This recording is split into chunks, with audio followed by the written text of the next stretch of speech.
दिल्ली में एक इंसानियत को शर्मसार करने वाला वाक़या पेश आया है। दिल्ली के सिविल डिफेंस में काम करने वाली 21 साल साबिया सैफ़ी उर्फ राबिया सैफ़ी नामी एक लड़की जो इस ड्यूटी को ज्वाइन किए सिर्फ 4 महीने ही हुए थे, इस लड़की का रेप करके इसका कत्ल कर दिया गया है। 27 अगस्त को ड्यूटी करने के बाद जब वो अपने घर नहीं पहुंची तो उसके घर वालों ने फौरी उसको ढूंढना शुरू कर दिया और पुलिस स्टेशन में इसकी शिकायत भी की, लेकिन उन्हें वो कहीं नहीं मिली। फिर साबिया सैफ़ी के घर वालों को एक इत्तला मिली कि साबिया सैफ़ी का मर्डर कर दिया गया है और उसे करीब 50 बार बॉडी के अलग अलग हिस्सों में चाकू से वार किया गया। बताया जा रहा है कि साबिया सैफ़ी के रेप एंड मर्डर केस में निज़ामुद्दीन नामी शख्स ने दिल्ली पुलिस को सरेंडर भी किया है। आइए देखते हैं ये रिपोर्ट। उसके यहाँ से चाकू घोंपा गया था मुंह से और यहाँ को चाकू निकाला गया। गर्दन पूरी अलग कर दी गई थी, पीछे से गर्दन इतनी जुड़ी हुई थी। उसके दोनों ब्रेस्ट को काट दिया गया था बुरी तरह। जो उसके प्राइवेट पार्ट थे, यकीन मानिए प्राइवेट पार्ट को इतनी बुरी तरह से काटा गया था, बहुत बुरी तरह से। कोई अंक नहीं छोड़ा जहाँ पे चाकू नहीं मारा उसका। ठीक है, अभी प्रोटेस्ट के लिए हम मजबूर है। हम कल आत्महत्या करेंगे और इसके जिम्मेदार पूरा देश होगा। हमें नहीं हत्यारों को फांसी दो, फांसी दो। गुंडागर्दी नहीं चलेगी, नहीं चलेगी, नहीं चलेगी। अस्सलाम वालेकुम, नमस्ते, आदाब। मेरा नाम मोनिस सैफी, मुझे आप अच्छी तरह से जानते हो। मैं राबिया का भाई, बड़ा भाई हूँ। और जो ये सब हुआ उसके लिए बहुत ही गलत हुआ उसके साथ। बहुत आप सब लोगों को पता है किस तरह से बदनाम किया गया सब कुछ। मेरी मदद कोई करने के लिए नहीं आ रहा है। बड़े बड़े नेता आए, आगे चले गए, किसी ने कोई मदद नहीं दी, कोई मदद करने को तैयार नहीं है। जब उसके बदन से कपड़े उतारे गए, वहां पे नहलाने वाली जो लेडीज थी, क्योंकि जेंट्स कोई भी नहीं जा सकता, लेडीज ने जब वहां पे देखा, खुद उसकी माँ वहां मौजूद नहीं थी, लेकिन देखने वाले वहां थे मौजूद। मेरी माँ, मेरी अम्मी मेरी वहां मौजूद थी। लड़की की बुआ है वो, मैं फुफेरा भाई, ठीक है, वो मेरी मोहरी बहन थी, वो मौजूद थी वहां पर। उन्होंने देख के चक्कर आ गया था उनको। क्यों? क्योंकि मैं आपको बताता हूँ, आज मैं बिल्कुल सच बताऊंगा जो भी चीज है। उसके यहाँ से चाकू घोंपा गया था मुंह से और यहाँ को चाकू निकाला गया। ठीक, पहला चाकू यहाँ से घोंपा, यहाँ को निकाला गया। दूसरा चाकू उसके यहाँ मारा गया, सीने पे यहाँ भी मारा गया। गर्दन पूरी अलग कर दी गई थी, पीछे से गर्दन इतनी जुड़ी हुई थी, इतनी गर्दन उसकी जुड़ी हुई थी, पीछे से सब कुछ काट देगा, पूरी गर्दन अलग थी। ठीक, उसके यहाँ पर इस जगह चाकू घोंपे गए थे। बचाने की उसने कोशिश की थी, उसके चाकू उंगलियां यहाँ से कटी हुई थी। ठीक है, पूरे फोटो वगैरह जितने मिले मैंने सोशल मीडिया पर डाले, उससे ज्यादा हम कुछ नहीं कर सकते थे। चाकू घोंपा गया। उसके दोनों ब्रेस्ट को काट दिया गया था बुरी तरह से। ठीक है, जिस छाती को पी के ये लोग पैदा हुए, जिस माँ के दूध को पी के पैदा हुए, उसी चीज को इन्होंने काट दिया। अल्लाह अपना रहम करे। मतलब इन लोगों ने इतने ज्यादा बुरे थे कि मैं अपनी बहन के बारे में मैं बता रहा हूँ, माँ बाप के ऊपर क्या बीत रही होगी आप लोग खुद देखिए, क्या इतनी बड़ी बात थी। ठीक है, फिर वहां पे उसको मतलब जो उसके प्राइवेट पार्ट थे, यकीन मानिए प्राइवेट पार्ट को इतनी बुरी तरह से काटा गया था, बहुत बुरी तरह से। देखिए, मैं ये भी कह सकता हूँ कि हो सकता है कि हमारे साथ इतनी बड़ी साजिश रची जाए। 26 तारीख की रात से लेकर के अभी तक केस में कोई भी जांच नहीं हुई है। लड़का जहां गिरफ्तार हुआ दिल्ली में आकर के, वहां से आए वो कहानी नहीं बनी है। वहां की पुलिस हमारे साथ कोई कोऑपरेट नहीं कर रही है। कल हम उसके लिए गए, जो हमने प्रोटेस्ट किया संगम बिहार में, वहां जाकर के पुलिस आती है, वहां से हमें उठा के भगा के मार के उठा देती है। कोई बात नहीं, बड़ी बड़ी पार्टी वाले लोग आते हैं चले जाते हैं, सब कोई मदद नहीं कर रहा है। आते हैं, रोटियां सेकते हैं, चले जाते हैं। बस मैं आप लोगों से इतनी गुहार करना चाहता हूँ कि जो सच है सच का साथ दे। मैं इस टाइम मेरी बहन है, मेरे मम्मी पापा मेरे साथ है, मैं उनके साथ में आपसे गुजारिश कर रहा हूँ, कल अगर हमारे साथ मदद नहीं हुई, हमारी कोई हेल्प नहीं हुई, तो कल हम जंतर मंतर पे जाकर के वहाँ बैठेंगे और वहाँ पे हम बैठ के आत्महत्या करेंगे पूरे परिवार के साथ। और आप इसके जिम्मेदार पूरा देश होगा। जब आज एक लड़की के लिए मदद करना आप नहीं आ सकते, तो कल क्या मदद करोगे? यहाँ पर ये लोग हैं, इनकी कोई सुनने को तैयार नहीं है, कोई आने को तैयार नहीं है। ये क्या कर रहे हैं हमें समझ नहीं आ रहा है। आप लोग साथ आए, मैं हाथ जोड़ के विनती है मेरी बहन के लिए मदद करें। आप आए, ये लोग हमारी कोई सुनवाई नहीं हो रही है। आप सर, आप हमारी सुनवाई करें, हम बहुत मजबूर हैं, लाचार हैं। हम हाथ जोड़ के गिनती करते हैं सर, हमारी मदद को आए।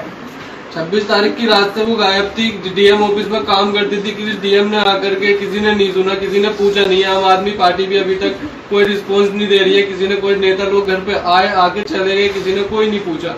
ठीक है, जहाँ से ये मामला रफा दफा करा गया है थाने में जाकर के वो लोग पूछ नहीं रहे हैं, फोन नहीं उठा रहे हैं। वो लोग यहाँ तक फोन उठाने को तैयार नहीं है, जबकि वहां से और वो लोग बोलते हैं कि हम आपकी मदद करेंगे, और कोई सुनने को तैयार नहीं है। ठीक है, अभी प्रोटेस्ट के लिए हम मजबूर है। हम कल आत्महत्या करेंगे और इसके जिम्मेदार पूरा देश होगा। हमें नहीं आप लोग मदद के लिए आ सकते हैं तो आइए, नहीं आ सकते हैं तो कोई बात नहीं, आप पूरे देश के सामने हम करेंगे, ऐसा करेंगे।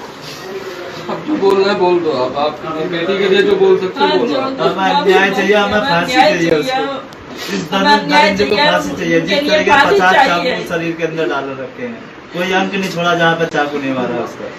इस तरीके से आज बदन को काटा गया, उसके स्तन को काटा गया, यहाँ तक कि उसके गुप्त अंगों में चाकू फूका गया। मुझे कहते हुए शर्म आ रही है, मेरी छोटी बहन थी, मेरे मामा की बेटी है, मैं उसका फुफेरा भाई हूँ, या उसके मम्मी पापा है। दिल्ली की सरजमीन पर साबिया नामी एक मुस्लिम लड़की जो पुलिस में भर्ती हुई थी, अभी अभी जालिमों ने उसके जिस्म को छन्नी कर दिया और चाकुओं से पता नहीं कौन सी तेजधारी हथियार उनके पास थे, दोनों छातियों को काटकर जिस्म से अलग कर दिया। उसके पेट पर इतने जरबात लगाए गए, उसके नाक और कान पर जरबात लगाए गए। वह बहन तड़प तड़प कर, एड़ियां रगड़ रगड़ कर इस सरजमीन पर, इस मुल्क की सरजमीन पर दम को तोड़ दिया। वह बूढ़े माँ बाप का सहारा थी, वह खानदान का घर का सहारा बन रही थी। बूढ़े माँ बाप जो है ना, कमजोरी के हालत में आंसू बहाते हुए इल्तिजा कर रहे हैं और पूछ रहे हैं तुम नौजवानों से कि कौन है अबाबिल बन के हमारे पास आ जाए, कौन है खालिद बिन वलीद बनकर हमारी मजलूमियत पर हाथ रखने आ जाए, कौन है हमारे इंसाफ के लिए उमर बिन खत्ताब बनकर फिर से जो है ना निछावर हो जाए हम पर। तुम लोग हो के रातों में जाकर यूट्यूबर बनकर, दावतों में खाकर, हराम का खाके, रात को 2-2, 3-3 बजे तक जग के, दिन तमाम सो के, जुमे को देर से आके, मस्जिदों को वीरान करके, तुम समझते हो कि वो साबिया क़यामत तक तुमसे और मुझसे सवाल नहीं करेगी, बराबर करेगी। तुम्हारी जवानियों को ललकार है, याद रखना इस बात का। अब तक के आसिफा का कत्ल हुआ, तुमने कुछ नहीं किया। पहलू खां का कत्ल हुआ, तुमने कुछ नहीं किया।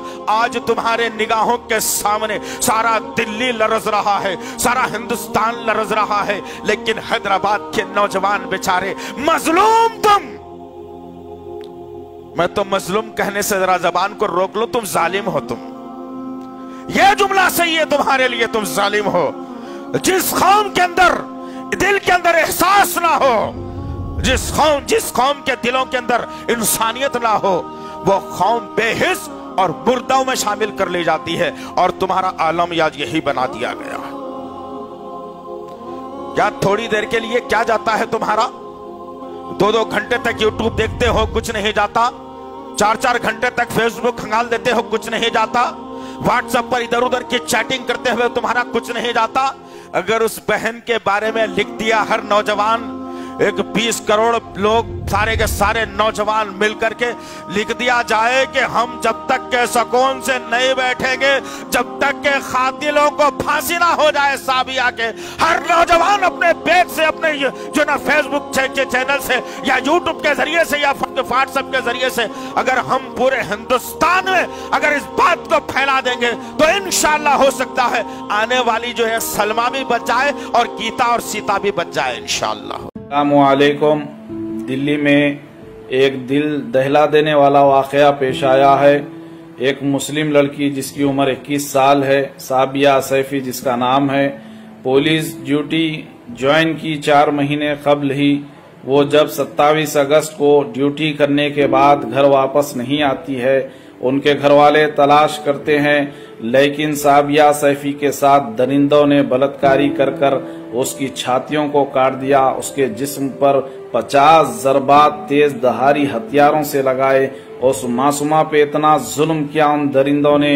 हमारा मुतालिबा है हुकूमत हिंद से, दिल्ली पुलिस से, दिल्ली हुकूमत से, अरविंद केजरीवाल सीएम साहब से हमारा मुतालिबा है कि इन दरिंदों को फौरी गिरफ्तार करके सरे बाजार में इनके गले काटे या इनका इनकाउंटर करे या इनको फांसी दे। आज मुस्लिम लड़की की बात नहीं है, ये हिंदुस्तान की एक बेटी साबिया सैफी जो पुलिस ड्यूटी करती थी, आज उसके साथ जो है दरिंदों ने बदसलूकी की है, उसकी इज्जत लूटी है, उसकी इस्मत लूट के उसके जिस्म को छन्नी छन्नी करके उसको खत्म कर दिया। आज अगर हिंदुस्तान के शहरी इसके लिए आवाज नहीं उठाएंगे तो कल हिंदुस्तान की किसी की भी बेटी सेफ नहीं रह सकती है। आज सारे हिंदुस्तान के शहरियों को चाहिए कि अपने अपने तरीके से ये साबिया सैफी के इंसाफ के लिए आवाज उठाए, उसके इंसाफ के लिए कोशिश करेंगे तो कल तुम्हारी बेटियां जो है, तुम्हारी बेटियों की असमत इज्जत महफूज रहेंगी। ऐसे दरिंदे जो इंसानी लिबास में मौजूद है ऐसी हरकतें करती हैं, जिनको ये हरकतें करने पर उसकी बेटी उसको याद नहीं आती, उसकी माँ उसको याद नहीं आती, उसकी बहन उसको याद नहीं आती। किस तरह एक मासूमा पर जुल्म करके उसको खत्म कर दिया गया है। Justice for sister Sabiya Saifi. Hello hello हाँ आंटी सुनो, जो हमारे सर थे ना, मेरा सर जी, वो ना शायद अभी किसी केस के मैटर में ना मतलब उन्हें मतलब थोड़ा कार्रवाई के लिए उनको कर रखा है, ठीक है। जी। तो राबिया सर के असिस्टेंट है मतलब, तो अब ये नहीं पता कि अभी शायद उनको शायद पूछताछ के राबिया को लेके गए हैं, क्या करने के लिए लेके गए हैं ये नहीं पता। और शायद जहाँ तक 50% चांस है कि उसे वहीं लेके गए हुए हैं पूछने के लिए, क्योंकि शाम के 5 बजे तक तो ये था कि वो डिस्ट्रिक्ट में आराम से बैठी थी, कोई दिक्कत नहीं थी। शाम को ही लेके गए होंगे, पूछताछ के लिए लेके गए होंगे, फोन बंद करवा लिया होगा ताकि वो सेफ ही हो गया। आंटी जहाँ पे हो गया, मैं क्या बोलूँ, मैं पता नहीं कहाँ तो मतलब मेरा सर के साथ में ही है फिर? मेरे सर के साथ में नहीं है, सर के रिगार्डिंग पूछताछ के उसको लेके गए होंगे। कौन से सर के? अरे मेरा सर के रिगार्डिंग ही मतलब। अच्छा हाँ, तो आप उनका नंबर दे दीजिए, व्हाट्सएप कर दीजिए फिर। मेरा सर का नंबर? हाँ जी। मेरा सर का नंबर भी तो फोन उन्होंने ट्रेस कर रखा है ना पुलिस वालों ने। अच्छा, पुलिस वालों के पास है उनका नंबर? हाँ, इसलिए राबिया को लेके गए हैं फिर वो मेरा सर? मेरा सर नहीं लेके गया, कैसे बताऊँ मैं आपको। मतलब ये पूछताछ के लिए कहाँ पे लेके गए हैं ये मुझे भी नहीं पता, ये मुझे भी नहीं पता कहाँ पे लेके गए हैं वो। तो आपको बताया था राबिया ने? ये पूरे डिस्ट्रिक्ट में बस फैली हुई है बात, है सभी ये बात कर रहे हैं। Hello aunty. हाँ जी। निजाम से बात हुई आपकी? नहीं, फोन स्विच ऑफ है। निजाम का भी बंद है नंबर? निजाम से वो निजाम के साथ तो नहीं है शायद? स्विच ऑफ आ रही है अब उनका भी नंबर। घर में मतलब उनके घर में किसी का नंबर हो? नहीं, मेरे पास नहीं है बाबू। आपके पास नहीं है? नहीं। आपके पास है? निजाम का नंबर तो मेरे पास नहीं है। तो उनके किसी का है तो बताओ, फिर मुझे नंबर व्हाट्सएप कर दीजिए। आंटी मेरे पास भी नहीं है ना नंबर, तभी तो मैं कह रही हूँ। तो मतलब ये लोग साथ में थे क्या? साथ में नहीं, मैं बस गेस कर रही हूँ शायद साथ में हो। अब क्या है मुझे खुद भी नहीं पता आंटी, मैं क्या बोलूँ। और किसी फ्रेंड के यहाँ पे तो जाती भी नहीं है ज्यादा, ये भी आपको पता ही होगा। फ्रेंड के घर तो इतनी नहीं जाती है, मगर वही तो है कि लड़कियां मैं टाइम पे आ जाती थी, यार टाइम पे नहीं आई है बाबू। थोड़ा बहुत पता हो तो तुम बताओ, हमें बहुत टेंशन हो रही है। मुझे खुद भी, अरे आंटी मैं खुद भी बहुत परेशान हो रही हूँ, क्या बोलूँ मैं। शाम को परेशान तो थी वो लड़की। कौन परेशान थी? राबिया हमारी? हाँ परेशान थी वो थोड़ी सी। तो बताया नहीं था कि किस बात को लेकर परेशान थी? नहीं आंटी इतनी बात ही नहीं हो पाई ना मेरे यहाँ, क्योंकि मैं दूसरी तरह मैं फील्ड में थी, वो ऑफिस में थी, तो उतनी बात हो नहीं पाई मेरी से। जर्मनटन हॉस्पिटल ऑर्थोपेडिक से मुताल्लिक हर मरीज यहाँ शिफायाब। बैनुल-अक़वामी शोहरत याफ्ता और इनाम याफ्ता doctor Mir Jawad Jar Khan, senior orthopaedic surgeon, advance operation theatre, ICU, digital x-ray, laboratory, physiotherapy, pharmacy, sharing और प्राइवेट रूम्स, लेडी डॉक्टर्स और डॉक्टर अर्जुमन सुल्ताना गैनाकोलॉजिस्ट की खिदमात हासिल। वाजिबी फीस और मुकम्मल सहूलियात से हजारों मुतमईन। एम्बुलेंस से आरास्ता Germanton orthopaedic hospital, pillar number 150, Attapur, Hyderabad. अस्सलाम वालेकुम नाजरीन, आपसे ये गुजारिश है, अगर अब तक आप हमारे चैनल को सब्सक्राइब नहीं करे हैं तो सबसे पहले सब्सक्राइब कर दीजिए, फिर इसके बाद बेल आइकन बटन को दबा दीजिए, तो आपको हमारी आने वाली हर वो अपडेट सबसे पहले आपको मिल जाएगी। और लाइक और शेयर करना ना भूलें। 7H न्यूज़, सिर्फ आपकी आवाज़।